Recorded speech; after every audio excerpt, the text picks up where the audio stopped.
Hello and welcome to Coppola Connections, the podcast where I am shaking every branch of the Coppola family tree to find out, are they the greatest film family of all time?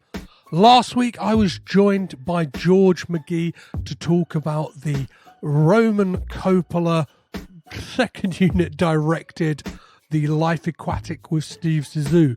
This week I'm very much keeping it in the family by talking to George's brother Charlie, all about the Spike Jonze directed 1999 mind-bending comedy drama Being John Malkovich. As is always the case, we'll be speaking about this film with all the spoilers intact. So if you haven't watched the film, please do be sure to check out a handy document in the show notes that will tell you if and where this film is streaming. You can always support the podcast on patreon.com/cagedinpod. So all that's left to do is to meet me on the 7.5 floor, crawl inside a portal inside the mind of John Malkovich, and make some Coppola connections. Oh, shit, I've dropped my book. What the hell is this? What's behind this cabinet? Fucking hell, where does this door lead to? Let me open it. What the hell is this? I guess I better crawl down and find out where the hell it leads to. Whoa, where the hell am I? I guess this is like the film when I'm inside the mind of John Malkovich. I don't quite understand this. I thought that it only said his name loads of times when he was in his own head. I need to get the hell out of here. 7.5, right? Yeah.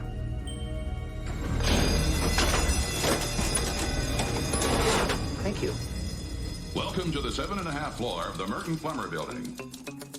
My name is Craig Schwartz, and I have an interview with Dr. Lester. Please have a seat, Mr. Juarez. My name is Schwartz. My name is Warts.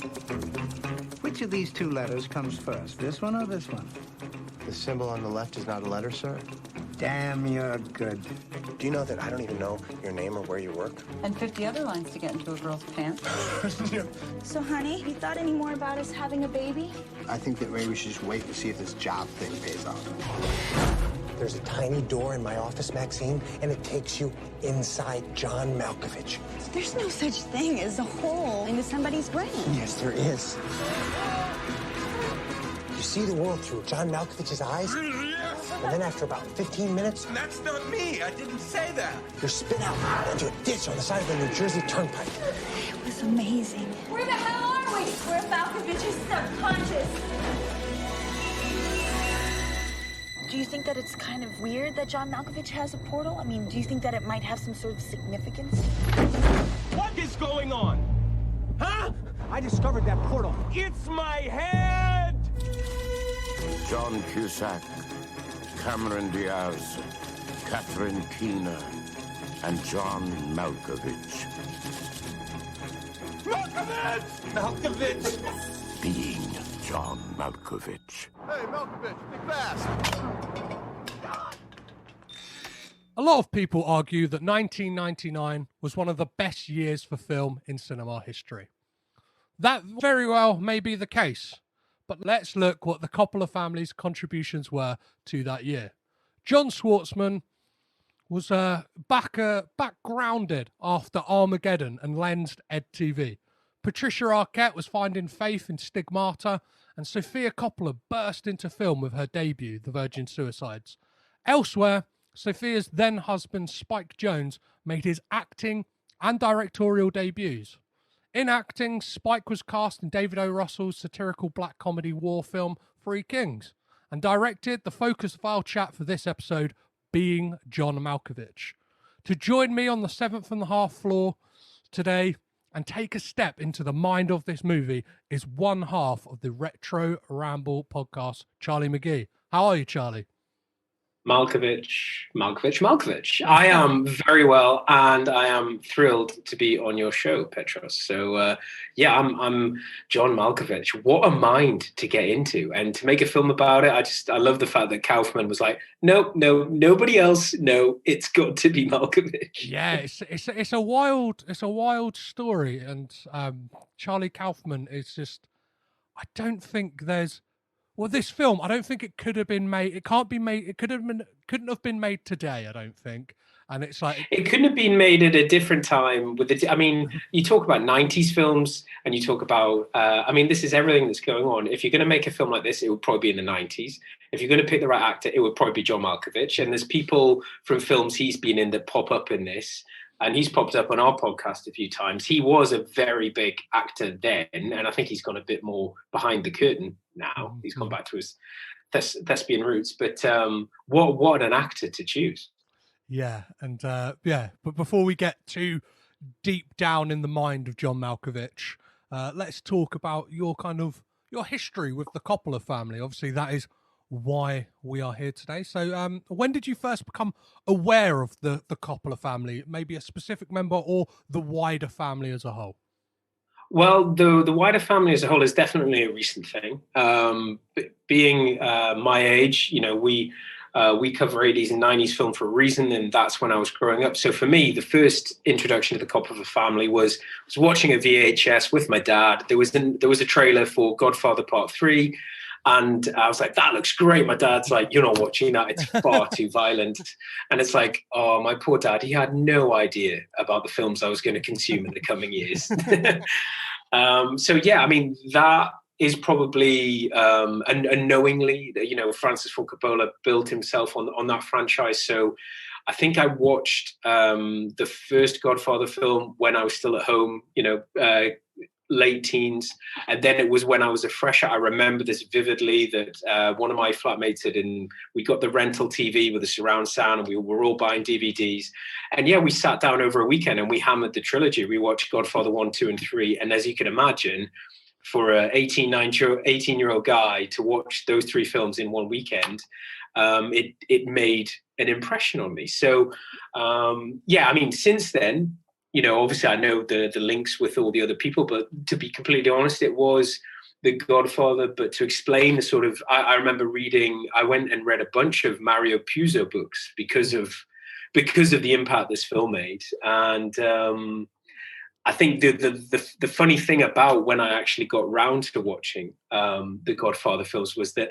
I'd seen it homaged, given the age I'd seen it homaged, parodied and satired in my life, throughout my life, probably in The Simpsons and other things. And when I actually got around to it, it felt very familiar because it was such a big film.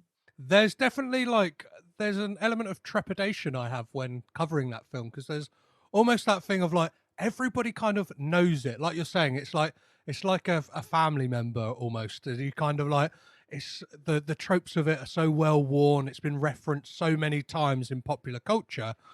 And for me, it's like, what more is there to be said about The Godfather? But eventually I will have to tackle it and get to it. And it's a fascinating one. And your story of watching it over a weekend, I guess that trilogy can play out like a weekend bender, where it's like, it's great, and then the third one, it's like, it's a hangover, right? Yeah, it was kind of like, I think we could have. I think I've gone back. What's interesting about that is the only film that I've gone back and rewatched, I would say, to try and underline or grasp a hold of an understanding of what I thought about this trilogy was the third one, because the 1 and 2, it's like they stick in my mind, no problem with it. But I'm like, did I really have a problem with the third one? Or was it because I watched all three in a weekend?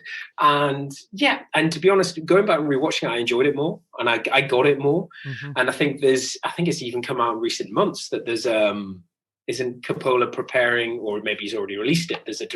There's another cut being banded about that film, and I'm interested to see that too. So I mean, I think the first two films imprinted themselves enough.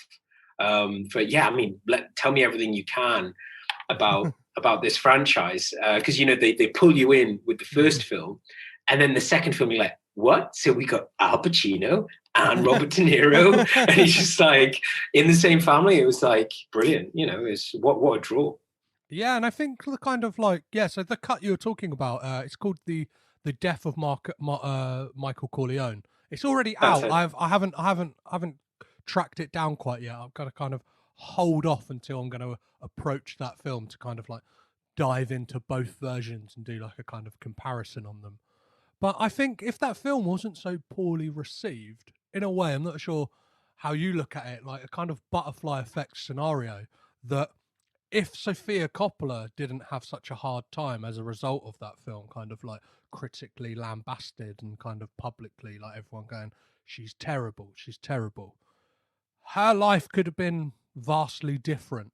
And She might not be making these great films. Yeah, you're right. And she could have, I don't know, she could have been dating somebody else. She might not have met a kind of a guy who was directing music videos and skateboard videos that was Spike Jonze, the kind of the guy, the director of Being John Malkovich. So when was what would have been the first Spike Jonze film you would have seen?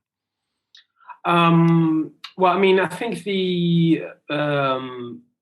I guess it's probably this, because I mean, no, technically it would have been Badass, because, you know, I think given my age, I was very much it was like, what are these guys doing? I don't think I got into the films of Badass. I was into Badass when it was on, was it MTV? I think it was MTV. Yeah.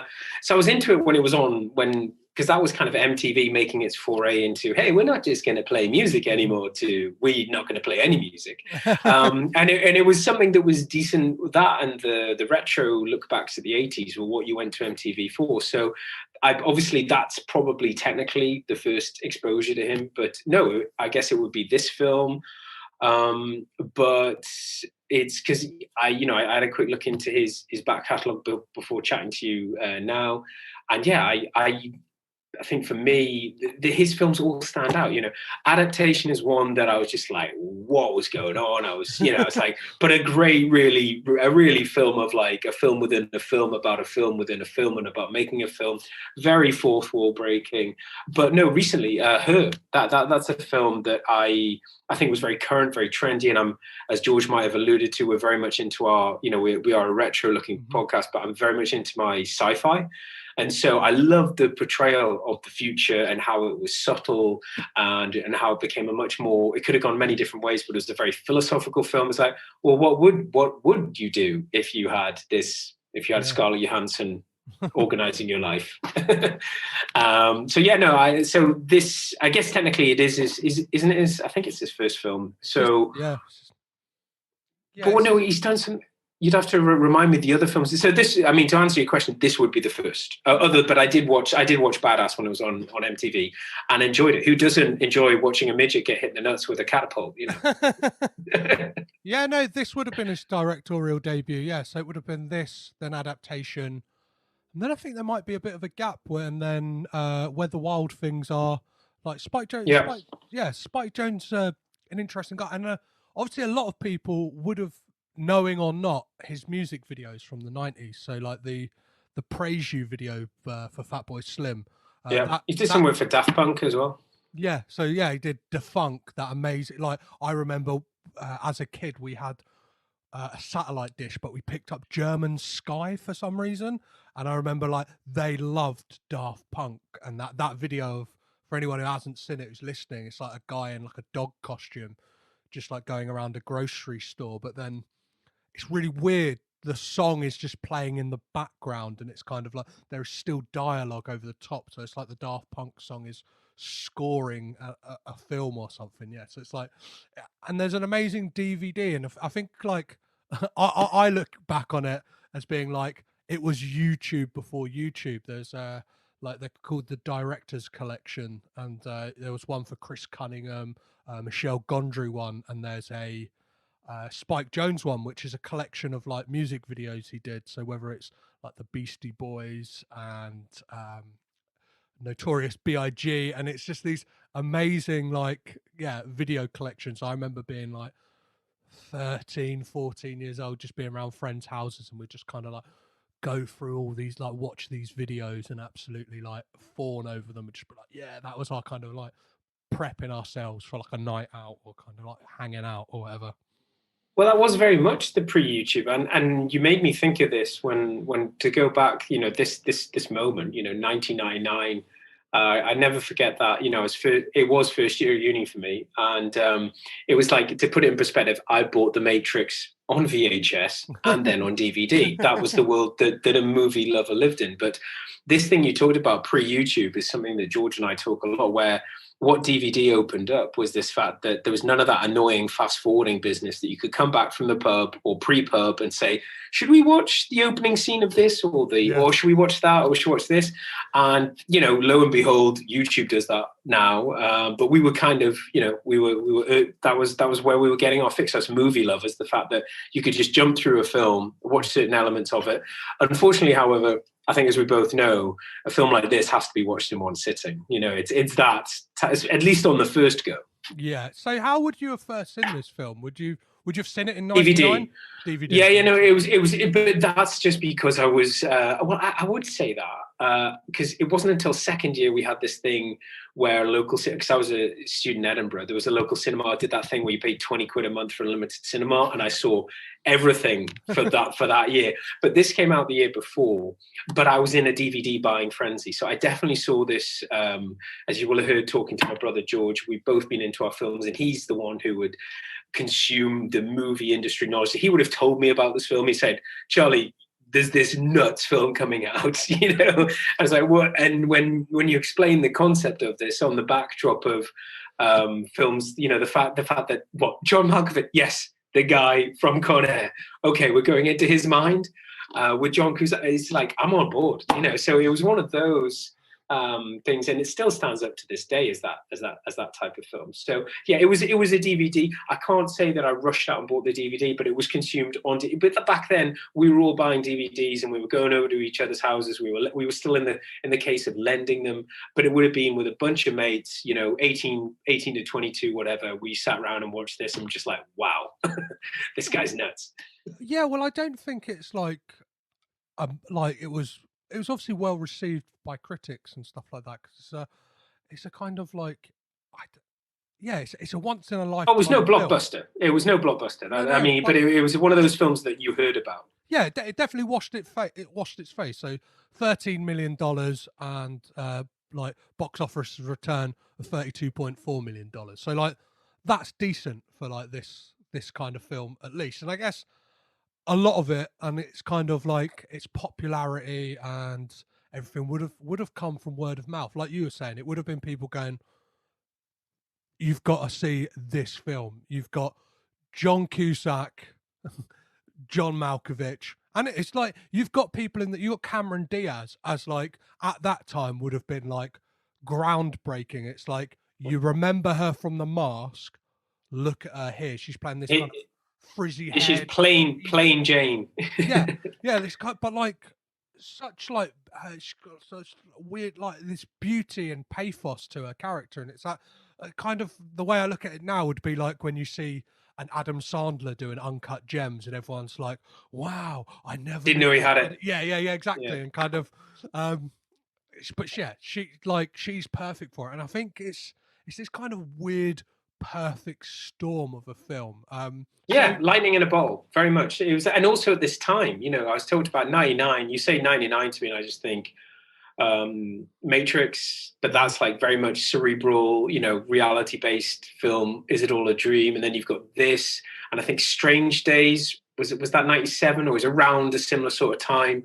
But these sort of films were, obviously we were of the age where we were, sitting around discussing philosophical things over a few beers and whatever else.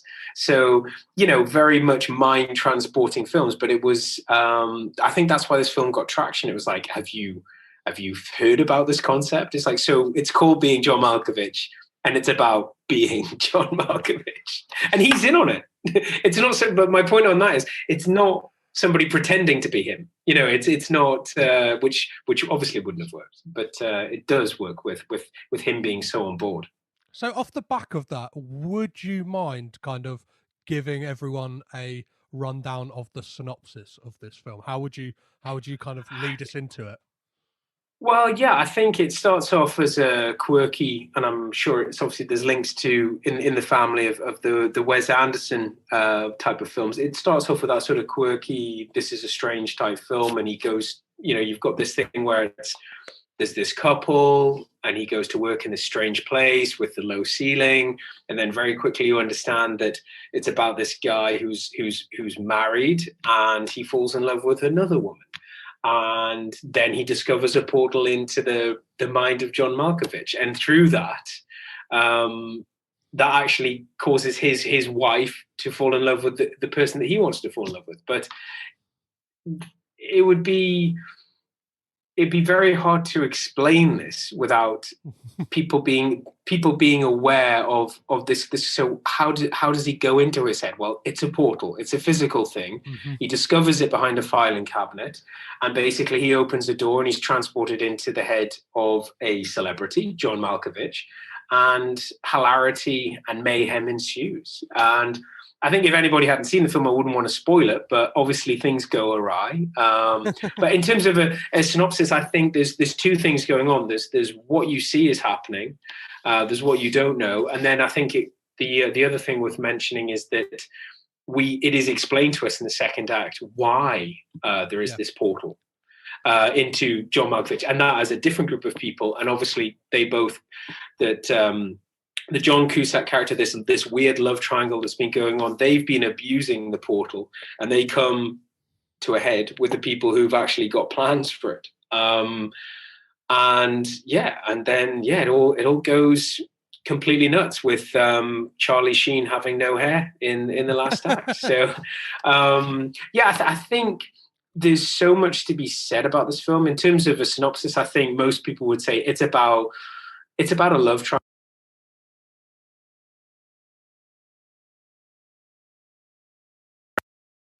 on the own thoughts in your head, and what would it be like if somebody was to take over your mind.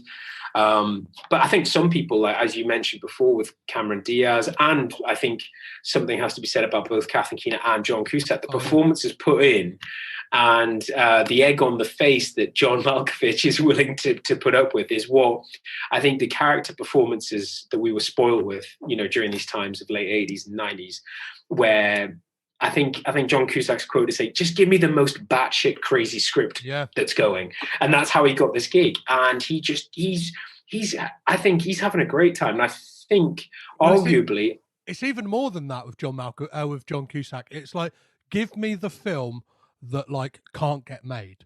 And then they're like, oh yeah, we've got this. And then they're like, he's like, no. I want like the thing that you're like, this is never going to get made. And they're like, oh, you mean being John Malkovich? I like the idea that it was this kind of like industry, it was like a thing. Do you know what I mean? It's like, oh, the being, like, everyone kind of knew, and it's a perfect way to kind of go back to the inception of it, that Charlie Kaufman, the writer of this film, wrote it with no intention of it getting made, right? He had this thing where he was like, I'm just going to write the most batshit film I can think about, and hopefully it will prick the ears of enough people in Hollywood that people will actually get me to write scripts for them. And it happened to fall in the lap of Francis Ford Coppola, who at the time was pitched to direct this. And I can only think of what a disappointment that would have been. Like, no offense to Francis Ford Coppola, but I think it's not his type of film. But by 1999 as well, it's kind of like he had very much like passed over the hill, and just kind of like, do you know what I mean? Like early 90s, he'd given us Jack. Yeah, in more ways than one. But no, he he definitely did what a man of his age at that time could do. Was he greased the wheels of motions? I think he told John Malkovich, no, you should really take a look at this, because as you've probably seen with because I mean, who do you go to when you're looking at critique of this film? All the critics loved it, but I tell you, the one person I was most interested to hear about what they thought of the film was John Malkovich. Mm-hmm. And I just love this story about him going, well, I loved the idea. And then me and my producer went to them and said, we'd like to direct and produce, but could we get another actor? And they're like, no, it's you or it's not happening. I love that. Yeah, and that I think I've seen the same interview as you. It's this great, like, it's Malkovich on Malkovich, right? You can find it quite easily on YouTube. It's like a 27-minute video. But some of the things he says in that, it's like really interesting, and like his view on the film. And he says early on as well, when he got like a second draft of the script, Charlie Kaufman had taken out like a lot of the meaner jokes and had said, this is where he was saying, no, go to town. This is what I mean about the egg on the face. And I think you couldn't do it because I think I read somewhere that the studios were saying, could we not do this with somebody more bankable, somebody like Brad Pitt or Tom Cruise? And you couldn't I don't think they would do to themselves what Malkovich is happy to do. And what I love about this film is that it's his range. I mean, I don't know if now is a good time to talk about it, but there's obviously the scene where there's many of him. But just the fact that he's having to portray different people inside his head, and then we're getting to see fully blown how he is in real life, even though that's most likely a characterization of how he thinks the world views him. And in that same interview that I think we both watched, that he was, and let's take ourselves back to the 90s. He was like, people were going to films to pass the time. Then they would go to films because they love the actors. And now today in the 90s, they are wanting to go to the films to live these experiences. They're expecting the actors to provide these experiences for them. So what's the next step? Do you want to get into my head and be me for 15 minutes? So I love the fact that they were all on board for this cerebral project. They were like, and it is. I use the word experiment. I think this film, there's nothing like it. It's so... It's not fourth wall breaking. It's kind of like, we're just going to put windows through the fourth wall and we're going to jump in and out of them throughout the film. I can't think of, nothing springs to mind immediately that is similar to this. I can't think of, apart from, funnily enough, adaptation. So I can't think of another film that's playing on the fact that it's a film and that it's a story and that the story is the story. So I think the small amount of films that Spike Jonze has done, but the quality of them speaks volumes. I think what's quite interesting is like a lot of the themes and a lot of the areas that are explored in this film are kind of like then expanded upon in Charlie Kaufman's later work. And it's that kind of, if you look at something like Synecdoche, New York, when he's kind of like really going to town about that idea of perfection and what like a creative does, and just throughout his career, it's that kind of thing of what the creator does to get their art where it needs to be, or it's that thing of exploring the consciousness with Eternal Sunshine of the Spotless Mind, and like kind of like revisiting someone's past memories and stuff like that. And there's that like sequence in this film where they kind of Lottie and Maxine, they're in the subconscious and they travel him through, and like even the way that's kind of like amazingly like put together by Spike Jonze, that kind of like almost like inception like kind of like weird geography of it, where like they're crawling through an air vent and they're coming through the sunroof of a bus. And the axis is changing. It's going vertical, horizontal, and all that. But I mean, I don't know how to pronounce that film. Synecdoche. Wow, I remember that film. I mean, that film, because it's about death, isn't it? It's about, and I'll never forget, especially since his passing, that line from Philip Seymour Hoffman is that we all try to distract ourselves from the fact that we are hurtling towards this point in time where we will pass. And then obviously, what happened with him, very sad, very talented actor. But that whole film is about that, and then it's quite ironic. And the same thing with Eternal Sunshine of the Spotless Mind. These films stick in your head. Once again, you could argue glory days. I think we were very much spoiled from late 80s till, I'm nitpicking here, but till early noughties. I think we had, if you look at the films that came out during that period, and you look at the films that have come out during a similar period since, I don't think, maybe the industry's changed and it's got more cash centric and brand recognition and stuff. But we were spoiled during this time. I think from '89 till 2000 and early noughties, I think we had so many great films. Yeah, so like with this film, I like one of the things I wanted to talk about was the idea of like like puppets. So obviously, Craig or Craig, as they call him in the film, is a puppeteer. You're never sure if it's Greg or Craig until you've listened, because I think the only person who pronounces it well is Cameron Diaz. Everyone else, it sounds like Greg, but she's like Craig. Yeah, that is the thing, and like I think it's only from like looking through the IMDb cast list that I was like, oh, it's Craig. It's Craig. Definitely Craig. We're sure on that. So he's this kind of like grubby, I don't know, like if he wasn't married, would definitely be an incel. And it's kind of like, that's the way he looks at his like puppeting career. Like, why won't anyone give me a job? And he does this like, he's there in his kind of workshop, always tinkering away with his stuff. But I think for John Cusack at this time, like, it's a big risk. So what, 2 years earlier, he would have been in Con Air with John Malkovich. And it's like, I don't know, like, for me... Well, for me, sorry, go on. I was going to say, it's one of the last great, like, John Cusack performances. I think, like, there's a couple since, as like High Fidelity and Love and Mercy, but that was like a kind of one where it's like, wow, like what, like he's doing something wildly off the beaten path in that film.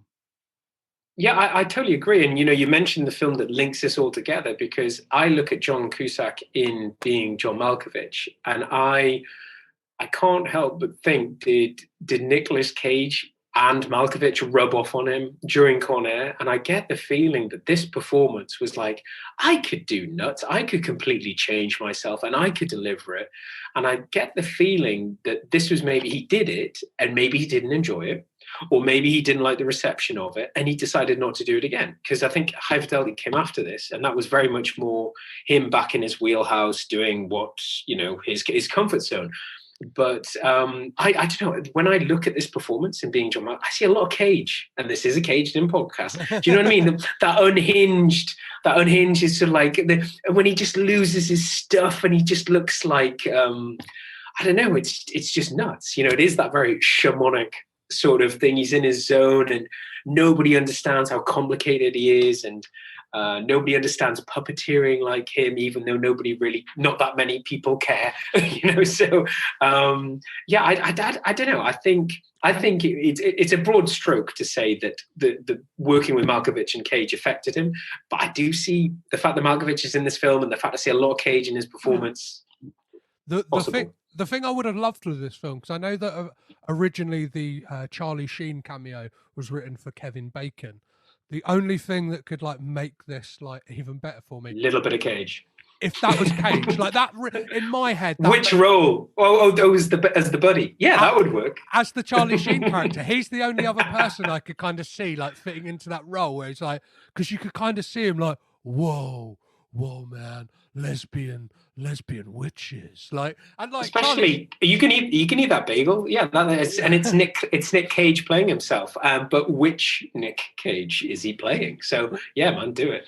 And I want on the thing of carrying on the conversation on John Cusack, I love the fact that he plays pathetic, like in this film. Do you know what I mean? Like a lot of the like, pretty much from moment one, he's just this kind of sad sack, pathetic loser, and like he kind of like, and it's again like, not to be like, oh, like actors, like it's really brave, because it's not brave, but obviously like it's an industry that's like based on image and stuff like that, and it's like that thing of like, I don't know, like the fact that he goes to that place of just being like, I'm going to play like he's a weasel, isn't he? Like the kind of first exchanges he has with... Snively, yeah, a hissable. You like what, the fact that he ends up trapped in a child's mind at the end of the film seems rather fitting. But I think we covered Grosse Pointe Blank in the last year on our podcast, and that's another John Cusack. And I think,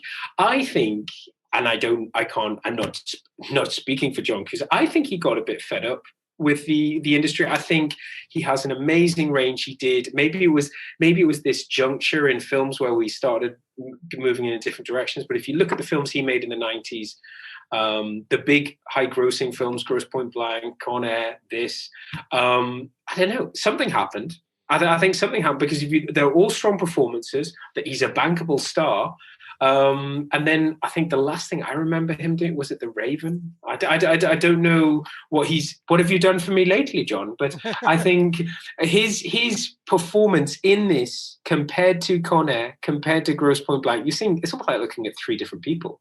Yeah. And part of me thinks that maybe he didn't like the playing monkey thing. He was like, well, okay, I've done this and I've done that, and I'm not getting the credit. I don't know, but he does put in so much effort in this film, and I mean everyone in this is really it's a high bar, I would say. So obviously this film is a comedy, right? But how do you I don't know. Do you find it how do you find the comedy in this?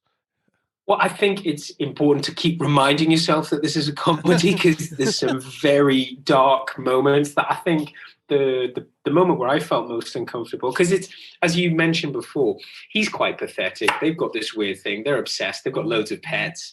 John Malkovich is kind of like an extras thing of what he's actually doing in his life in the first early parts when they go into his head. And Catherine Keener's character, Maxine, is very cutthroat, seeing an opportunity. But the scene that kind of stands out for me, it's a comedy, is that bit where he's locking up Lottie, and it's quite dark. He's got the gun, and it's a very sort of Coen-y brothers, Wes Anderson sort of kidnap. I've got the gun, I'm going to shoot you, but I'm going to tie you up in a really uncomfortable, clumsy way.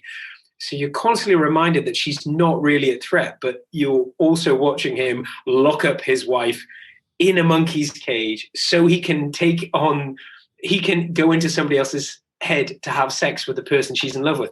That's dark, man. That's twisted. It's it's a comedy, but I think it's just as, the whole film, the whole concept is out there, but I think that's quite a dark moment. Well, it's tonally dark, and in moments it is it takes a risk in being literally dark as well. So the cinematography in this by Lance Accord has just got this thing of it's not afraid to be dark, obviously a lot of it's not well lit. It's very sepia. It's very pastely colors. The costume designer got a note on one of the awards sessions. It was it's kind of brown and gray. Everything's kind of brown, gray, and yellow. Totally. Yeah, it's not afraid to kind of go to that place of just being this isn't this. I don't know. This isn't feel good. It's just kind of what they are doing is, because they're not.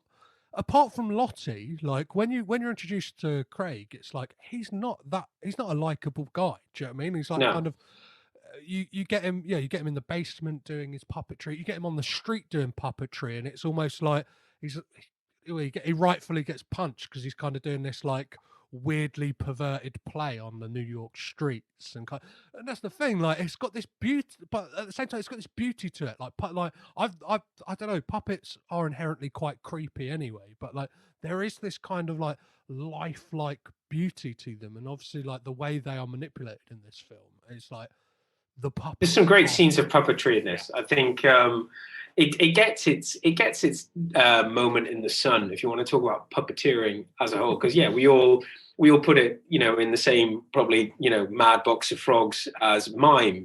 Okay, you want to do that on the street and earn money, fair enough, that's your thing. And it does take skill, it does take practice, but what you do see in this film is pretty cool, and it's very emotive. But you couldn't watch an entire film of that. And then the running joke in the third act is I love that scene with when Craig is Malkovich and he's berating somebody on. It's he's crying, but you're not crying. You're not doing enough. So it's you're not taking. I've got a real problem that I don't think the world is taking puppeteering seriously enough.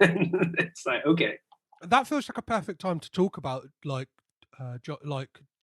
you said about John Malkovich's range. It's a perfect time to talk about the fact that at that moment he is playing essentially John Cusack playing Craig, when in that, and it's obviously once he realized wouldn't change the actor, he was like, he says, I had to step away from like what this film is about, because it's about the perception of me and not really about Yes. me as such. So I can like, I have to, but like, yeah, the way he looks like somebody is inside of him. Like, it's almost like the only thing I can really compare it to is Vincent D'Onofrio in Men in Black. You know, like when it's that alien trapped inside, but obviously like the skin's all tight and that, but it almost like has that effect of it, because he's like kind of, I don't know, especially at the beginning when he does the dance of despair and disillusion, and like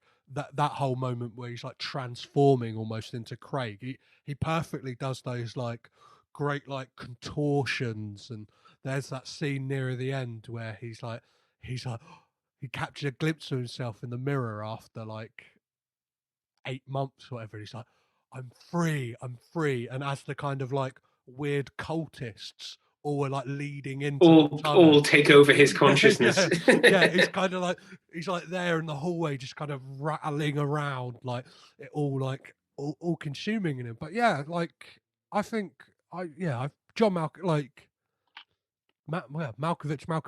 he's just like, it's one of those things like, why was he not nominated for an Oscar for, like, do you know what I mean, like for this film? Well, I think the other question is, why was he chosen?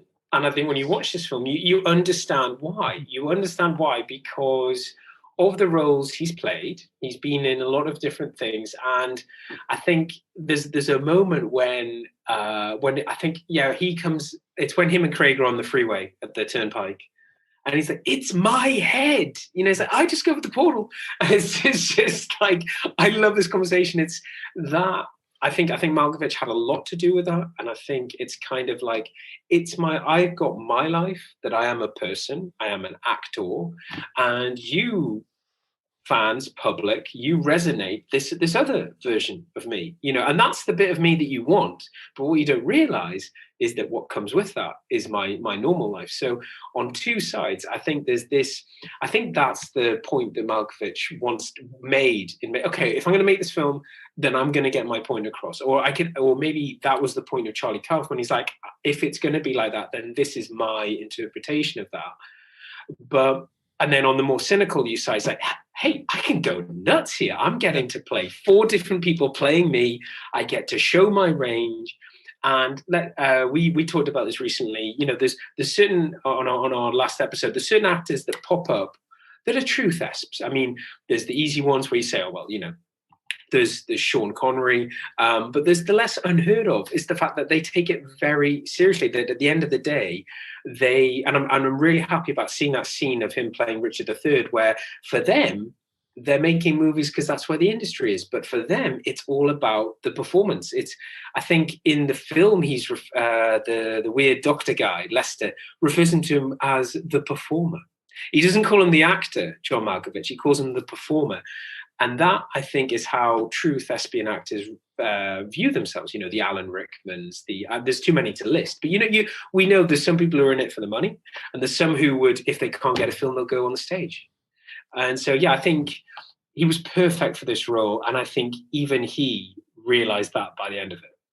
So what about Catherine Keener in this? Because I think she plays like this amazing, I don't know, it's almost like she toes the line perfectly between like being like a vixen, like a femme fatale, and manages to, I don't know, keep completely believable, lovable relationship with Lottie as well. Yeah, and that's one thing I've really wanted to talk about in this film. It's like, it's for a film made in 1999, on its kind of like gender politics and stuff like that, and in the way it kind of deals with like a transgender like plot line and like LGBTQ, like it's really progressive, like that whole, and the fact that it brings up those questions of Lottie thinking that she may be transgender because she had this kind of experience inside of John Malkovich's body and realized that is how she like kind of feels inside of herself. And it's like,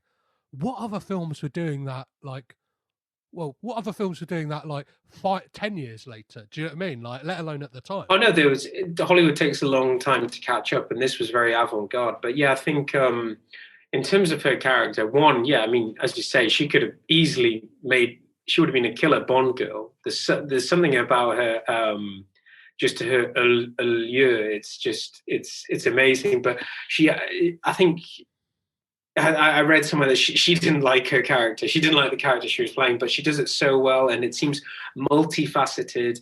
And yeah, I think, before we were even labeling it as gender, this was happening before we were even talking about gender politics, and it's because I guess it just shows the scope of mind of Kaufman and Jones. They're like, okay, so if we're going to be having like anybody off this, people queuing up, which you see in this film, paying money to go, there's going to be men, there's going to be women. And so what's the experience? And what does that mean if you're that person? And that's argued, we see Craig taking over Malkovich and that puppeting thing coming in. But just for those people who go in for the 15 minutes and come out, whether they are male, female, straight or gay, whatever, or binary, whatever, it doesn't make any difference. But they were, you're exactly right. They were having this conversation much a long time before we were having it today. So very, very forward thinking. But I think she's great. You can see where I think she's actually quite kind to Craig, Maxine's character, considering what he's trying to do. There's the unrequited side, but she sees the business opportunity. She could have completely cut him out from day one and just run with it. It's interesting that she keeps him on. Mm-hmm. Yeah. But, there's an amazing line like I wanted to mention, and it's kind of like it's Craig's philosophy on puppets, and he says it's about being in someone else's skin, seeing what they see, feeling how they feel. And I feel like that line is a kind of sums up like what his motivations are in this. It's kind of like post first like Malkovich experience. And to your point about the people queuing up to be in Malkovich, what is quite interesting watching this again is it's when you see that like the corridor of all the people lined up, they're all men, and I feel like that kind of like it kind of very much speaks to that, I don't know, like insular lonely guys. Do you know what I mean? Like those kind of like and you get that moment with that with that guy, because their ad just reads like, ever thought about being somebody? It's very vague,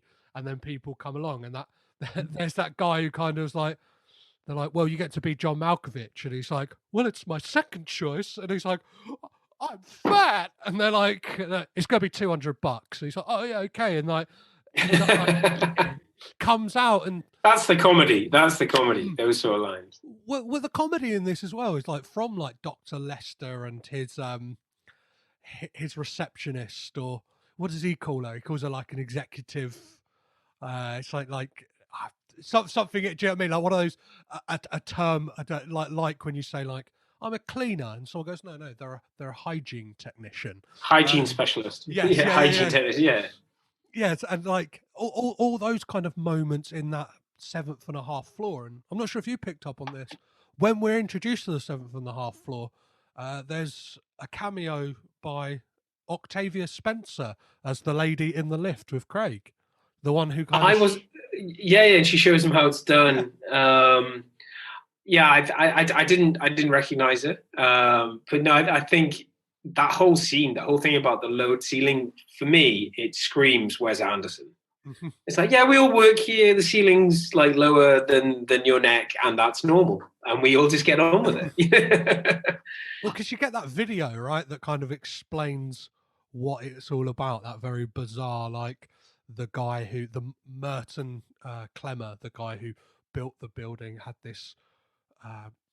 The video explains it in a very kind of quick way of a small person came into his office and then said like, I've never found an office that suit a place to work that would suit me, and he proposes to her, and then he's like, you and your wretched kind, I think he says, we'll never have to worry again. And it makes sense for short people. You get another floor in, why not? it's it's a bizarre one as well, because this film takes a good like half hour before it gets into the Malkovich stuff. Because at the beginning, you just think it's this kind of like situational film about this kind of sad sack. Yeah, where's it going? Yeah. And it's like that kind of thing. Like, oh, so yeah, is it going to be like an office-based comedy where it's like this guy trying to like, I don't know, live his life and try and get by in this weird office and the kind of comings and goings, and then that kind of when he crawls into that tunnel, it's like fucking hell, like this has gone somewhere. Like I remember the first time seeing this film, I was like, what the actual fuck is going on? Yeah, it does. Obviously, you've got the title, you've got the posters. Everyone had an inkling. But just when it's just like, so hang on, it's a door behind a filing cabinet in this weird floor. And then he's there. And it's only for 15 minutes. And then you turn up in New Jersey. And it's like all of these things you like. And then they turn it into like a theme park ride. And it's like, why? Because capitalism, baby. So yeah, I think there's a lot of themes going on here. But yeah, that first instant where you're like, how did this? There's a lot of head scratching going on. You're like, so okay, so in this film, people are Malkovich. Okay, where's that going to go? And I think this film crosses crosses all the T's in terms of where you could go and what it could mean. But I don't think it would have worked without the subplot of Lester and his people. The fact that there's a reason. I love the fact that they because it could have been probably more along the lines of adaptation. It could have been left completely ambiguous, that nobody knows where the door comes from, and it could have been just about this story where Craig takes over and what happens. It could have just been that. But the fact there's this, if you like, this other arc going on, I think that adds a certain gravitas. So yeah, what is the reveal? What is the grand plan for this tunnel? Well, now you're getting into some sort of when they start talking about vessels, I'm reminded of Donnie Darko. So yeah, so there is a bit of confusion on my side in that all these people they go into Malkovich, and they've been doing that on other cycles, and there's vessels. But yeah, so the whole idea is that they need to get into Malkovich before he's 44. Well, yeah, so he explains it that he's not Lester, he is Merton Clemmer, the guy who founded that building. And he has been... Yeah. He says it was him, it's just him, but because he's so lonely in the vessel, he's now collecting his friends to come in the vessel with him. So I think this is the first, like, mass exodus of right. people. Okay. So it is just okay. So it's just he's inhibited, but it's kind of not explained, because by the end of the film, it's like we understand the link is with the spawn. You know, the fact that Emily is the next one because it was conceived via Malkovich. So it's like, is Lester Malkovich's dad? No, I mean that question did cross my mind. Yeah, at one point. that is bizarre where that link comes from. I think it's like, don't worry about it. I think what you're shown in this film is what you should focus on. There's a lot of science and metaphysics you could go into, and reality and multi-dimensional stuff that you could chat about, but maybe just focus on what's thrown at you. Well, what is interesting is that this isn't the initial ending that was planned. I'm aware of the other ending.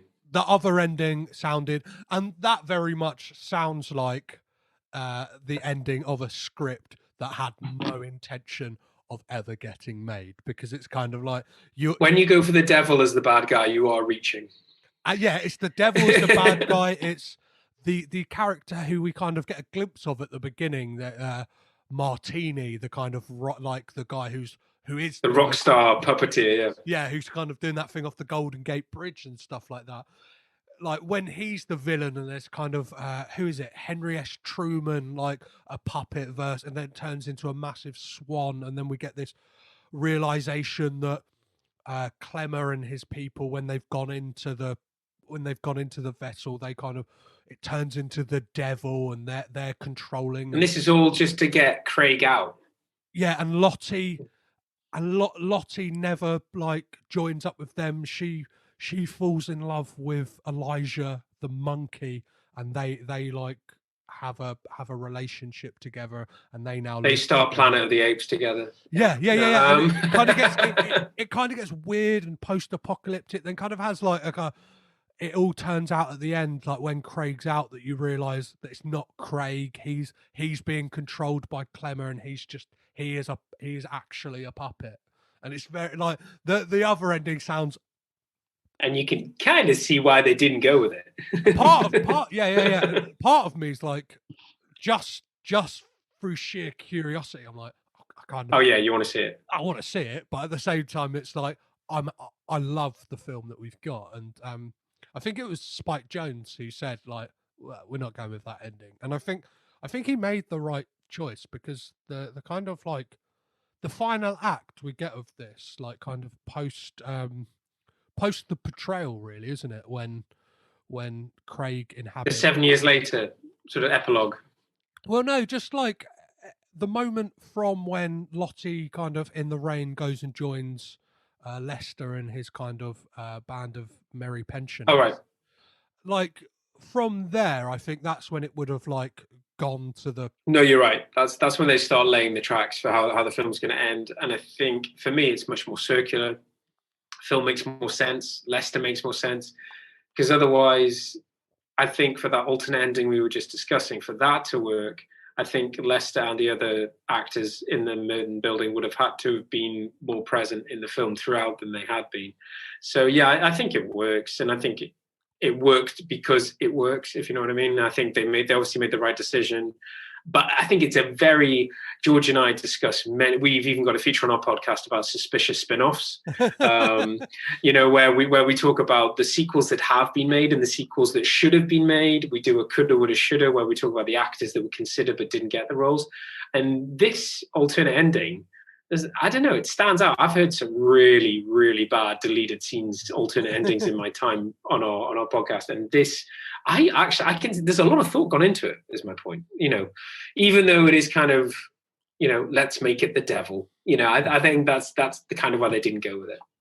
Yeah, and so when we get to it transpires they have to get into Malkovich by the end of his 44th birthday, which happens to be the night that his documentaries aired, and he's kind of doing this awe-inspiring puppet ballet. So do you want to talk a little bit about that documentary? Because I love that. I love it. I love it. Yeah. I think it's one of those things. When you put a documentary like this in a film, it's normally at the beginning. It is typically at the beginning. It's exposition. It's like, we need to cover a lot of ground. We need to do it in a funny way. We need to get across a certain tonality and style. Let's do a documentary. If you're not doing that, then you're going to do a montage. And it's sort of like, I just love the tongue-in-cheekness of it all. And it's like, it ends with, you just see, and it's telling that story. So what happens? So it's like, we fast forwarded, Craig's taken over, and he has gone to town. And it's just a very quick montage of what he's done, and his hair's, and he's becoming Craig, his hair's growing out. And as I mentioned earlier, that thing where he's telling other puppeteers how to puppeteer.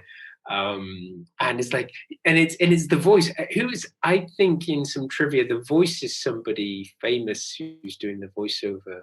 It escapes me now. IMDb, I think.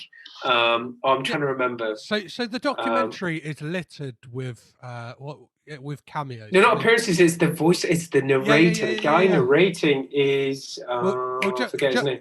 Just while we find it, some of the other cameos that are in that section is, so you get David Fincher as Christopher Bing, like one of the talking heads who talks about him. You also get Sean Penn talking about like I think I'm thinking of Fincher, but yeah, no, I remember the Sean Penn, and I think Brad Pitt's in it at some point. Yeah, well, Brad Pitt's in the moment when Maxine's talking to the camera about like how great John Malkovich is, and then the kind of camera pans to Brad Pitt, who's like looking like very confused and a bit like, what the fuck was that? And you get glimpses of the Hanson brothers as well. You get Dustin That's it, yeah, because Hoffman. they're all these people who are talking about him. But for me, it timestamps this film. The fact that the guy who accuses long-haired Malkovich of being Malkovich is one of the terrorists from The Rock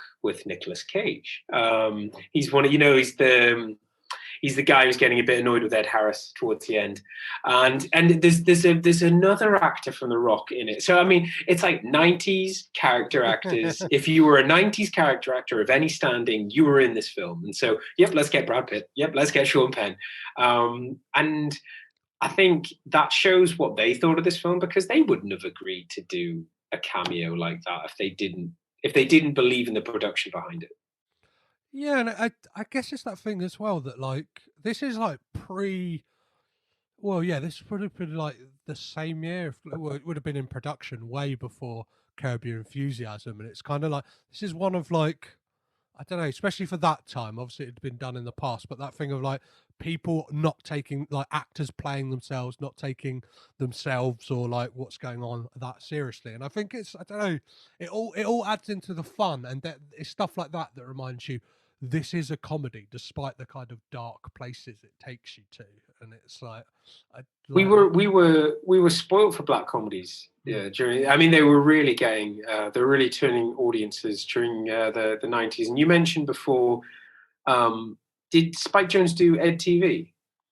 No, that was John Schwartzman, who is. Oh, so he's the other link, link to the Coppola family. Yes, yeah. That's what he was doing in 1999. Yeah. But it shows where the zeitgeist was at the time. This idea of, we're going to make a TV show about your life, but it's got to be entertaining. So could you stop doing what you normally do and make it entertaining? So I think it does. It is very much. We were in this. It is the cusp of the internet. It's funny that the internet really didn't kick off till the year 2000, even though it was there, and the effect of it. But this was all of like, well, what could it be? Could it be your life on the screen? Could it be people watching your life? These sort of, I don't think we have those sort of conversations now. I don't in film. I think there were very interesting, mind-bending, existential films, and there was existence yes. At the same time. These films were coming about because people like, all of this technology, where's it going to lead us? I'm sure it'll be a good place. Great time, a great time for film. So let's discuss the kind of the way this film wraps itself up before we kind of score this bad boy. Is so we get that kidnap, right? We get the Lester and his cronies taking Maxine whilst he's been doing his big puppet. Pregnant Maxine. Yes. And like we mentioned it earlier, but that scene when, because obviously Lottie says like, and again another really telling line is that when she says, "If I can't have you, no one can." When Lottie's the one, because obviously they have no plans to kill Maxine. They're kind of like, I think when Craig Malkovich says to them like, "Oh, we're gonna kill," he calls their bluff, and like Lester's there going like, "Oh, he just called our bluff." Like shit. Like what we're gonna do? And then Lottie's fired up, and then we get that because we get that crazy scenes, that all the subconscious of Malkovich. Well, because we get that explanation, right? Don't we? Because they're like, "Why can't we just go in anyway?" And they're like, "Oh yeah, because Craig's in control. Craig's too powerful. We can't all go in there. We'll be pushed to the subconscious." And it's really interesting what John Malkovich said about like when he was asked where those ideas of the subconscious came from, and it's clear because he was asked, are they based on things that happened in your life? And it's like, well, no, they just very much play upon fears that we all have, and kind of things that can lead to neuroses and. I admitted to going to the laundry stack and sniffing women's underwear. Yeah, that was me. That really happened. Yeah, no, definitely. There's definitely some dramatic license going on there, but. Once again, he's showing, if you're going to make fun of me, let's do this, because there's just a scene where he's sitting on a couch with a girl, and it's like, maybe it makes you ask the question, was it somebody who meant something to him? It's his younger years, and there's obviously the obvious things of him being embarrassed at school, as you say, the things that we all worry about. But yeah, pre-Inception, pre all the other mind-boggling films that were to follow after it, this was very ahead of its time. And I think we both loved the topsy-turvy, the camera work that's going on. Quite experimental, I guess, at the time. Well, I guess it's that thing that it's a perfect way to capture what it would be like to go through the subconscious, or kind of like go through dreams, like that thing, like there's no beginning, there's no end. It kind of like when you have a dream, it's like you're just in the middle of it. Like you can't say like, oh yeah, like it started like this, no roll credits. It's just like bang, that happened. Spike Jonze manages to capture that in such like a fantastic visual way that it's like, yeah, that is kind of like what even ideas, they kind of just like pinging and ponging all over the place. And it's, I think it captures that perfectly. Well, the two things I didn't get, the first time round, because I always like when we go back and look at films from yesteryear, it's important to don't give old me too much credit. Is that I didn't realize. Now knowing Spike Jonze's career, it's obvious this scenes that we're talking about, this subconscious thing. Very music video of the time. The camera spinning around, and so it looks great now and it looked great then, but I don't know, part of me just feels like I think I've seen this in an REM video somewhere. The other thing that escaped me was that at the because we're talking about summing up, and we can talk about Charlie Sheen in a second, but that last bit where you hear Craig going, Maxine, through the eyes of Emily, I didn't realize he was trapped. I thought he was just pathetic, and he kept going back to the portal, and he kept on spending 15 minutes just to see Maxine. I didn't get it until this time, that it's that thing that Lester explains, that he's trapped in there forever. And I didn't get that until the recent viewing. So there you go. And I'm pretty sure that's been ripped off in a Black Mirror episode. Like being trapped. Oh yeah, I mean they've covered it a few times. Like they did that thing with the teddy bear, when you could put someone's consciousness into like a teddy bear, and like that essentially happens. Like somebody moves on with their life, and you've kind of got the consciousness of the guys inside of the teddy bear, and it kind of gets like left to the side or something like that. And it's like that. That's being John Malkovich, you bastards. It's like going like, let's take that bit of being John Malkovich, and it like, because and it's basically like that's what the sequel would have been, and it's like, well, that just makes you feel bad. That would make you feel bad for like the whole running time of it. It's done in a very artistic way in this film. I think we're going to continue. I mean, you've got Elon Musk making monkeys play Pong. He wants to put things in our brain. I think this conversation of what is the self, what is your reality and all that. I mean, let's just talk about the self. It's going to come up again and again and again. But what I like about this film, looking back, it was done very artistically. There's not a lot of flashing knobs and like mind-blowing physics. It's like, there's a door behind a filing cabinet. And I did, because even Maxine explains it. So could I be, like you're talking about that fat guy, could I be, it's like, you're John Malkovich for 15 minutes. It's like, they keep it simple. And some of the best, it kind of reminded me, there's certain films that do it well. Certain films want you to focus or be distracted by the complexity of how it happens. And others are like, no, there's a more important story to be told about the effect of it rather than how it happens. It's like, it's a portal. Deal with it. I like that about this film. It's very artistic. I like that scene we get as well when when Lottie and Maxine like escape John Malkovich's subconscious. They're spat out at the New Jersey Turnpike. You get that really tender moment when they kind of reconcile, and Maxine explains to Lottie that the baby, it's your baby. It's your baby. It was a time when she was inside John Malkovich, and you get that reconciliation. And then she was inside John Malkovich, who was inside Maxine. and then like, again, something I only picked up on this watch is when Craig is he finally decides to leave, because again, this is all in a pathetic attempt to be with Maxine. Yeah, he has not given up.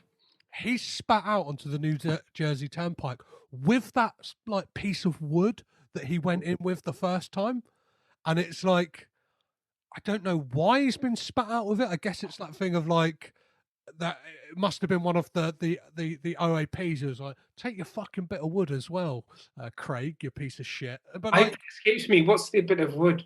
I've forgotten about that because I remember him having it at the end. But when does he take that in with him? Is it the first ever time? Because when he explains the whole thing to Maxine, he kind of like says like, what is it? What like?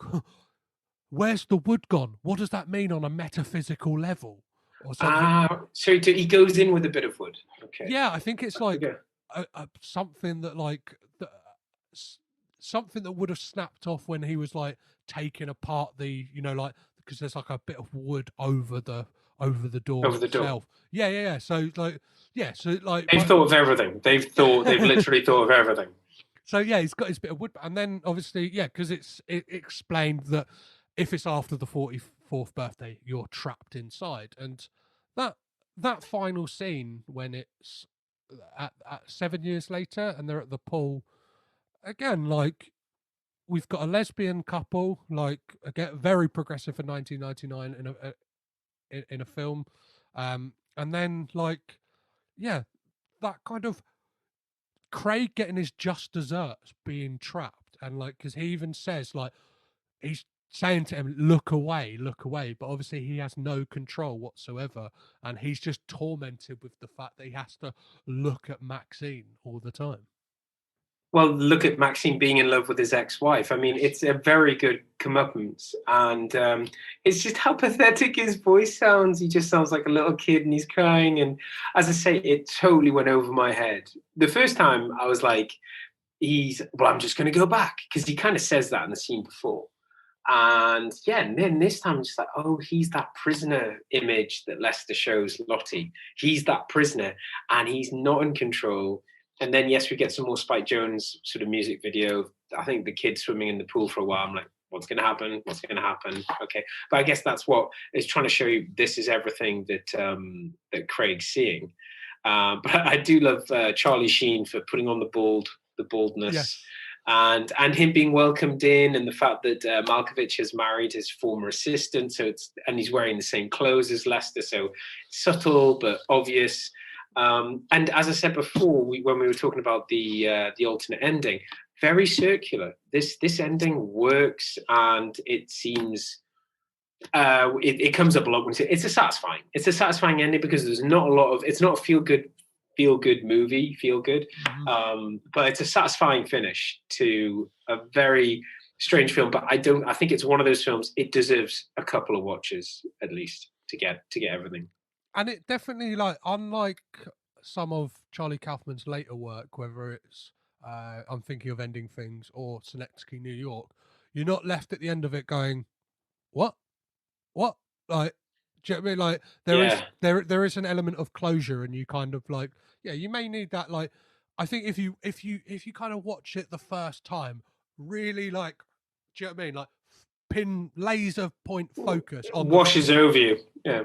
You'll get it. Whereas like some of those other films, I think Synecdoche, New York, like more than any of the others, you could probably watch that 10 times and kind of what's he doing on a plot basis. Like what is going on? Do you know what I mean? Like I've seen countless amounts of like video essays on that film where it's like, oh, well, if you look at the clock here, if you look at like the dates that are all in the papers, like time's moving at its own rapid rate. I need to go back and watch that film because I think I watched that 2009 or something. I think I caught it when it came on video.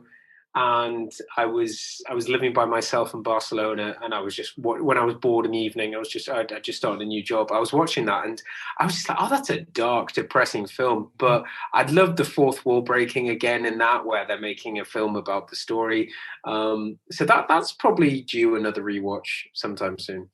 Perfect. And then I just wanted, before we score this, just briefly touch on the score by Carter Burwell, who is like the master of doing understated scores. I think like he's not really one of those composers who's like shouted about a lot of the time, but like he's not get me such and such, get me Jerry Goldsmith. He's not that type. Get me Hans Zimmer. No, he's not that. He's definitely got. I really enjoy it. as I said earlier in this, and I know it's linked to your Occasioning podcast, very Wes Anderson. Very, there's a lot. It's sort of quirky, but it's intense, nice classical music when it needs to be, and over the top when there's not much going on the screen, but the audience needs to know the tone of the scene. I think he does a very good job of that, and he must have worked in tandem with the director. The director, I think, was probably saying, "I need a certain type of this music for this scene," and he really got it. Yeah, I think I've been listening to some Carter Burwell interviews recently, just because I find because he's been like a collaborator with the Coen brothers throughout their whole career, and like there's a lot of that. When looking at connections through this, and I was like, wow, he's done a lot of scores for stuff that like Coppola family members have been in or like worked on, and like. Yeah, I think the score for this film is fantastic because, like you said, it plays up the melodrama, but at the same time, there's not a tune in it that I could whistle to you right now. It seems constant, but at the same time, it kind of blend. Do you know what I mean? It's not forgettable is the wrong terminology to use.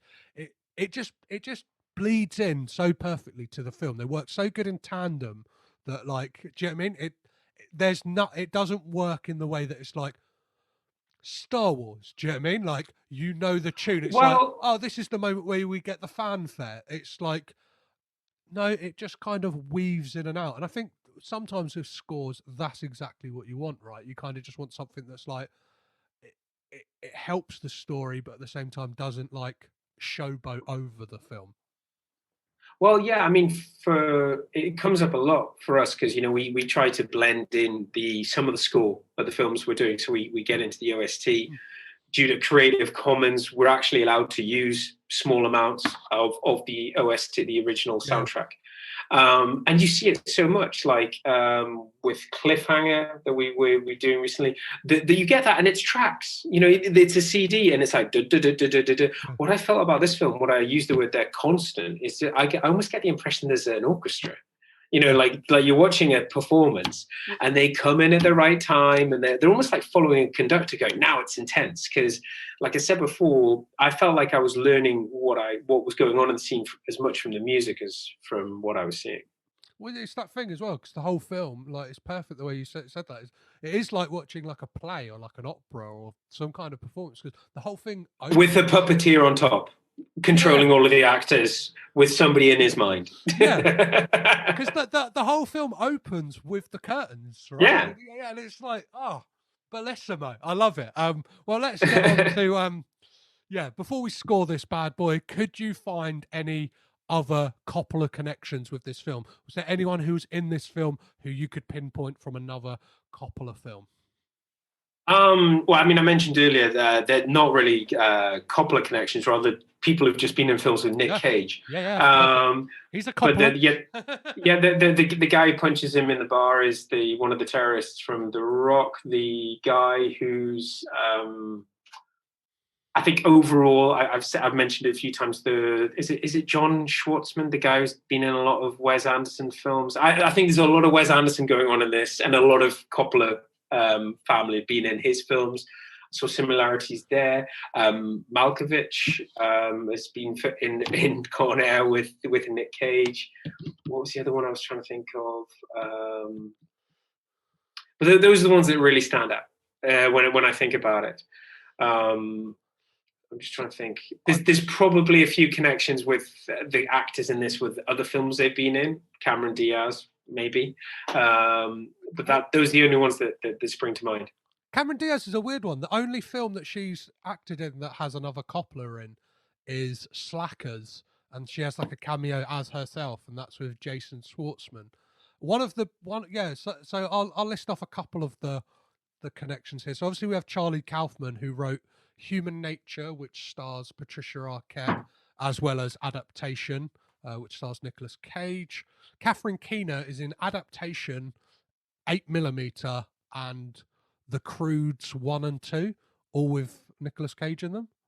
I really enjoyed 8mm. Went to see that with a friend at the cinema. I remember that. I remember that film. Yeah, that was She gets a short deal in that though, because she kind of like gets nothing to do. She's just on the other end of a phone when Nicolas Cage is going like, "I've seen depravity. I'm going through it. I'm gonna have to stay out in LA a little longer." She's like, "Okay, we got the baby at home." It's like, no, Cage being Cage. Yeah, don't waste Catherine Keener like that.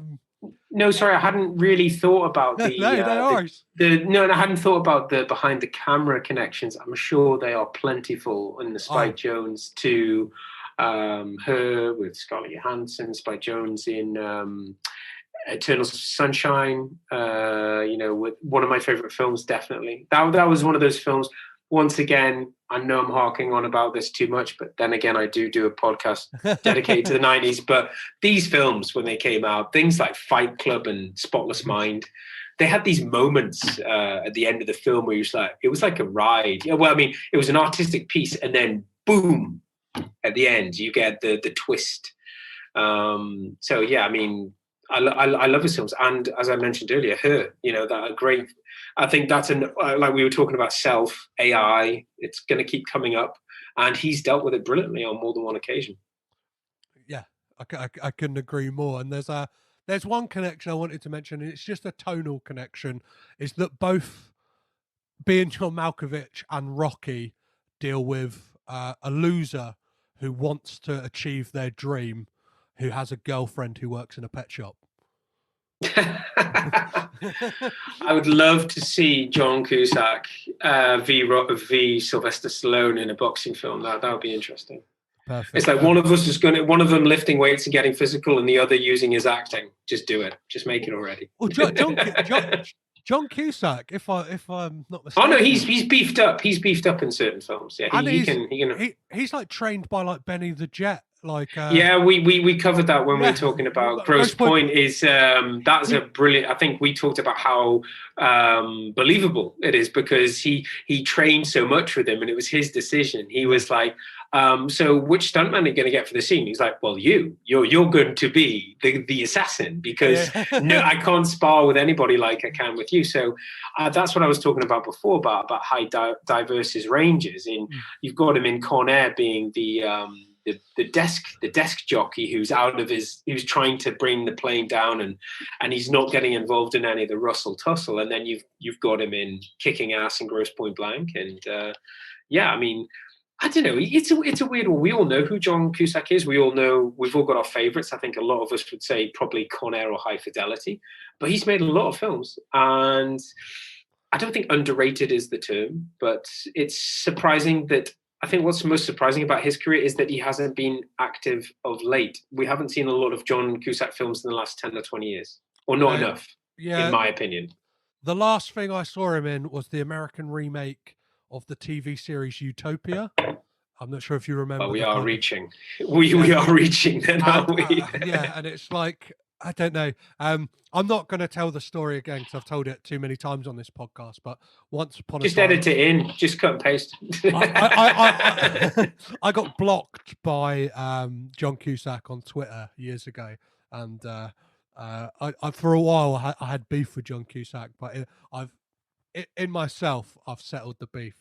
I no longer have hatred, or not hate. I think he's a heady guy. I think that comes through the screen, the page, however you want to. I've heard him in interviews. I mean, you've seen that Harrison Ford, one of your favorite actors, hates doing interviews. Doesn't want to, and there's certain people. Bruce Willis hates doing junkets and interviews.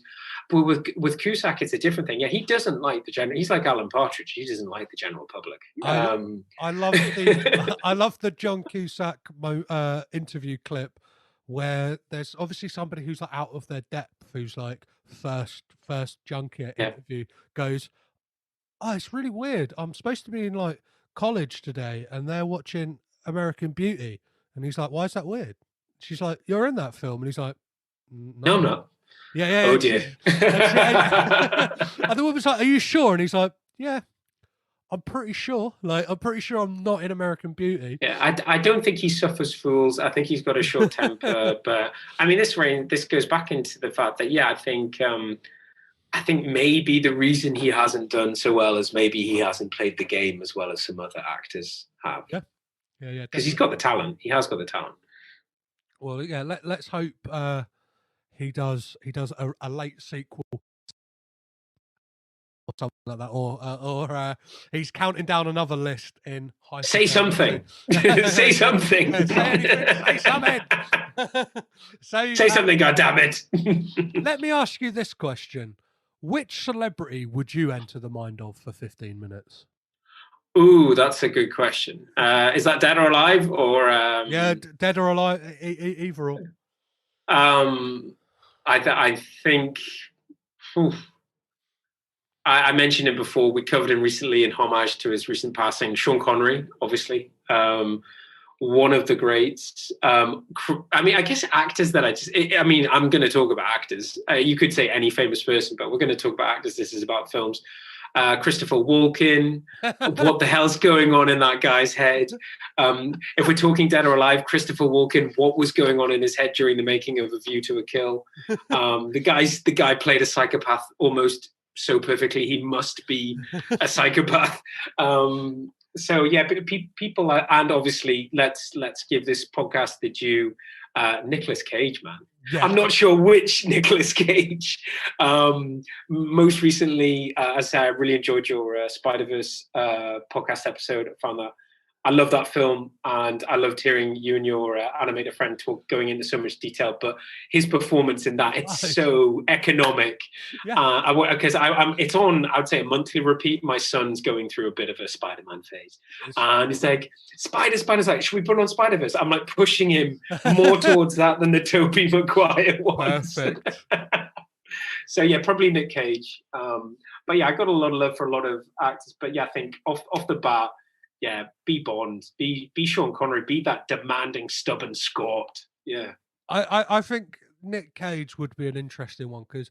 Oh God, yeah! Any day of the week, Nick Cage. You hear all these like myths about him, and it's that thing of like, I don't know, off the screen. I kind of, it's in my mind, it's like he almost doesn't exist. Do you know what I mean? It's like what would that guy? Because you see these photos of him in like a pink biker jacket, and it's like. What's he doing? Like, I imagine the 15 minutes you got is like, I couldn't imagine Nick Cage at a supermarket. I couldn't imagine like Nick Cage doing like daily, like doing the washing up like that. That for me would be. That would probably be underwhelming. You'd want the 15 minutes on set where he's arguing with the scriptwriter or the director. No, I think what I'm going to do is I'm going to do this. You know, like if you could pick a moment in time, we are really nitpicking about these 15 minutes. Maybe to answer that question appropriately, it should be, which actor would I like to spend 15 minutes in right now? I don't know. There's no films coming out of the cinema. It's difficult to say. Amazing. Well, let's not get too bogged down that, otherwise we'll be here all night. So what would be your perfect wine pairing for this film? Obviously the Coppolas are synonymous now with wine. What would you like to drink with this film? Well, me having the benefit of living in France, I can buy supermarket wine for half the price it costs in the UK. So, but for me, I think Bordeaux is more for food, for eating. So for me, it would be a light wine like a Côte de Brouilly, or a Juliennas. So it's kind of Côte de Rhone sort of great, but it's. From an English point of view, just read that as session wine. You know, you don't need to be eating, and you can drink lots of it without getting too much of a sore head. Yeah, I for me, this has definitely got like a red wine vibe about it because it's definitely got like some richer, like deeper flavors to it, and it's that kind of thing. It's like, oh yeah, like you have that first sip, and it's like. You have that first glass, and like, oh, maybe I need to have like I don't know a bit of bitterness in there. It's like I've got to try another glass of that. Maybe I'll like it on a second time. And I think that's a perfect way to kind of like enjoy this film. On the first watch, you might be like, oh, that was interesting. Let's fully appreciate it maybe with a second go around. So how much? Yeah, if this film were a bottle of wine. How much are you paying for that? Is it? Are we turning over the page onto the expensive stuff, or are we keeping it nice and reasonable? No, I mean for the amount of wine that I consume, it can't be that expensive. I'm sitting here in my cave. I have got a few bottles laid down, and no, for me, I guess on English terms about tenner. Yeah, but between I think for me, I take a lot of joy in discovering great wine between the five. I mean, if I'm buying wine for a friend, then I would obviously pay 15, 20 or 30 if they were a good friend for that bottle for a great occasion. But no, if it's just little old me and I'm going to scull it, it's probably going to be between £5 and £10. But I say that living in France, I'm very lucky that I can go to the supermarket and buy some very good wine in that price range. Perfect. Well, would you recommend people watch this film if they haven't and they've got this far in the podcast? They're obviously going to have ruined it for themselves. But yeah, would you recommend this film? Well, first of all, edit. Yeah, I mean, watch this film first. Second, edit. Yeah, I mean, definitely get some wine. But yeah, as I said earlier on, we were talking about DVDs, the fact that you can cut and jump throughout a film. This is one of these things that if you like film, you have to watch this film. It's a discussion of the mind. It's a discussion of the self. It's about celebrities. It's about actors. It's about the industry. If you're into film, or even if you just like something a bit different, I think I'd recommend it, but it's not for everyone. It's definitely probably not as many car chases in it as some people might like, and that comes from somebody who loves a good car chase. But sometimes you've got to sit back and let the brain do the work rather than the eyes be wowed by the effects. So yeah, highly recommend this. And I think for anybody who hasn't actually got around to has wanted to listen to the podcast to maybe convince themselves to go back and watch that film, I don't think we've spoiled it too much, because even hearing everything we've discussed, you will still go back and you'll have your own experience of it. So yeah, man, check it out if you haven't, and if you haven't watched it in a while, go and give it another watch. Let me ask you, this is an unfair question, and I'm kind of glad that I'm the one asking it and not answering it, is which Coppola family member would you keep? But in doing so, you get rid of the entire filmographies of the rest of the family. Okay, it's a tough question, and I've got a two-part answer. So, I mean, the academic response is you have to keep Frankie Boy. You have to keep it. In terms of what they did for cinema, you've got to keep the Godfather trilogy. You've got to keep Apocalypse Now. You wouldn't have his children. You wouldn't have the offspring. Blah blah blah blah blah. That's the sensible actor. But man, a world without Nicolas Cage, I don't want to live in that world, man. I don't, and I'm not just saying that because I'm on this podcast. I mean, even we're talking about straight family members. There's I can't remember if it's Jason or John Schwartzman who's in all the Wes Anderson films, and he's had a big He's had a big impact on those films. He's been a very big part of those films. But yeah, man, no Nick Cage. I watched for the first time recently Raising Arizona when he was so young. And the Coen brothers were so young. Mm-hmm. And I thought I'd seen everything that the Coen brothers could do. But so yeah, there's my answer. Yeah, you got to keep Francis Ford Coppola. But if it was up to me, I'd be keeping Nick Cage. But if there were people watching, I'd keep Francis Ford Coppola. You're the king of this domain. You can keep Nick Cage. Don't worry. I think I'd kill the rest of them and keep Nick Cage. He's been the one who's had the most impact on my life, to be fair. Perfect. That's what we want from this podcast. Yeah. Are they the greatest film family of all time? Well, I mean, the Baldwins have got nothing on them. So, no, I mean, the reason I put it like that is I can't think of another family that has had so much of an influence on cinema that cross-generationally has continued to have. They're set. They've got their mind set on it. I mean, I joke about the Baldwins, who are just a bunch of brothers who all got the same agent and made some films and stuff, and some have been much more successful than others. But what you've got here, some people say royalty. It's a dynasty. It's like there's, as I say, multi-generational, and they've delivered great work. And we're talking about Spike Jonze tonight, who just happened to marry one of even the people that they interact with deliver good qualities. So, yeah, this is where you come in. Can you suggest another family that would even come close? I can't. No one springs to mind. No, the sheer breadth of this family is ridiculous in the fact the amount of people and the kind of range of films that they're involved in and stuff like that. There's obviously other arguably great film families. Whether you look at the Arquettes, for instance, they're possibly up there. They've got some especially. But even then, they bleed into the Coppolas with Patricia Arquette and her 5-year stint with Nicolas Cage, or the Houstons. So Angelica, her father and her grandfather, like they're one of the only other families to have a three generational Oscar wins as well. Yeah, that's the thing. It's about the generations, and it's about the results. Because I mean, I think of and I'm sure more to come out, but there's the is it Ron Howard and Bryce Dallas Howard, and then you've got the likes of Kurt Russell's son is really making a name for himself in the Falcon and Winter Soldier, and I saw him in Black Mirror, and he looks like a great actor, and I think he's going to get. So there's that where you've got father son, but this thing, that's the thing that stands out about the Coppolas, is that they get results. They make great films and they get results, and they don't muck about. Yeah, the net is definitely very wide with the Coppolas. So yeah, it's arguably it's quite an unfair question to ask, because it very much falls in my favour from week to week. But I'm not going to complain. So let me ask you possibly the most important question on this podcast, which is, what does Bill Murray say to Scarlett Johansson at the end of Lost in Translation?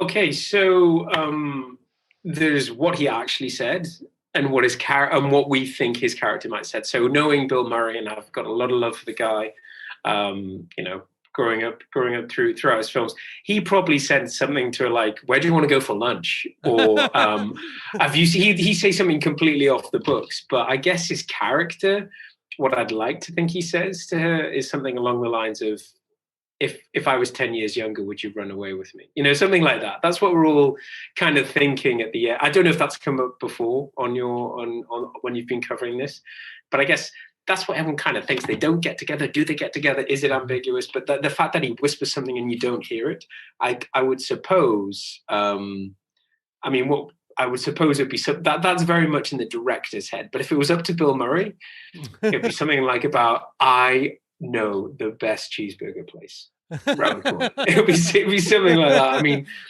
that guy's just amazing. The fact that he's done things like as I'm sure you know, he does this thing where you go and buy people cinema tickets, or go to, and then he turns and he says, "They'll never believe you." Maybe that's what he says at the end, because obviously he's supposed to be playing a famous actor. He just says to her, No one will ever believe you that you had this kind of like nearly dalliance with an actor. Older man. It's what his character said is probably not as interesting as what he actually probably did say to her. Either way, she giggles. Wonderful. Well, where can people find the great Retro Ramble podcast, Charlie? Well, we obviously believe podcasts are forever, but they are our recordings that are out there. But to get in touch with us and to see what we're getting up to, just hit the website, the blog. It's retroramble.blog. We're obviously connected to all the good and evil social media channels. But it's just me and my brother. We cover the films of 80s and 90s. We've done Con Air. We've done The Rock. Nick Cage and Malkovich pop up, and Cusack pop up. This is very much in our wheelhouse, so it was an absolute pleasure just to come on and support somebody who's fighting the same fight, making awareness of the people that really matter in this world, the Nicolas Cages, the John Malkoviches. So that's what we do. We've watched these films growing up. My brother's much more of a film buff. He's got qualifications and stuff and still operates in the industry. I'm just the schmo who works in the background and is the host, and I'm his brother. So we do what we always did, which is George tells me shit about films and I'm like, wow. And then we make fun of it. But looking back now, I mean, these films are still people are still making franchises out of a lot of them. Hollywood's running out of ideas, and we enjoy making fun of them. So yeah, check us out. But also, keep listening to this podcast because we like this podcast. Anything to do with Nicolas Cage. Oh yeah, Face Off. That was fun. The testosterone that's going to be remade. I'm just going to put this out there. Maybe we get you on our podcast for whenever the new Face Off comes out, even if it's got Nick Cage in or not. But we've made it very clear to Hollywood that we're not going to watch it unless it has got Nick Cage and John Travolta in it. So we're just waiting for feedback. Well, yeah, it's been announced that it's a sequel as well, which makes me think like it's your kids, Marty. I'm hoping there's some bizarre science in that Nick Cage can come back, because obviously if you go to the end, what more bizarre than the first one where he can become John Travolta's body. Well, yeah, that in the fact that you can bring people back from the dead, or like they've got clones of his face somewhere. It was a dream. We can have multiple Nick Cages. I want to see like 3 Nick Cages. I want to see some terrible de-aging as well. I want to see like some bits where it's got. I want to flash forward so they can explain why he now looks like he does. Like, yeah, it will be beautiful. Well, anyway, thank you, Charlie, for stepping into the mind of being John Malkovich with me, joining me in the dance of despair and dissolution, and making some Coppola connections. Well, it's been a pleasure. It's been a great film. I'm glad I got to do this film because I know there's a lot within the family to choose from. So just like it's one of the best things about doing these sort of podcasts is that you don't realize how much you need a reason sometimes to go back and watch these films. And it was great to go back and watch it. So thank you very much. Where the fuck am I? Shit, on the New Jersey turnpike. Oh, fucking hell. Oh, 1 second. Oh, where the fuck is my phone? Oh, here it is. Oh.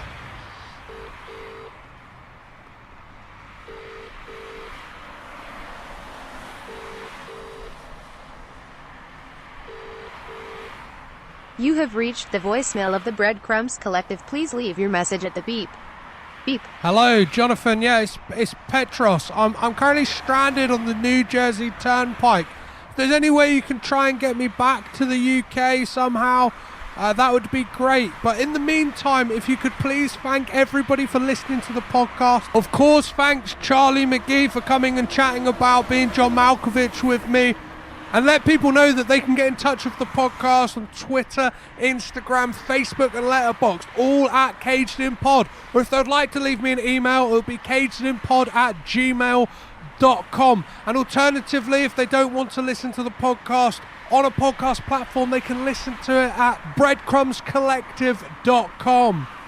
I haven't got much charge on my phone, but I'll explain everything that's happened when I get back. I'll hopefully be able to find a charger in the next few days. But if you could also let people know that next week's podcast, I'll be chatting to Boyd Hilton all about Francis Ford Coppola's 1981 financial and critical flop, One from the Heart. It's a great conversation and I can't wait for people to hear it. I just hope I can get back in time to edit it and make sure everything's all right.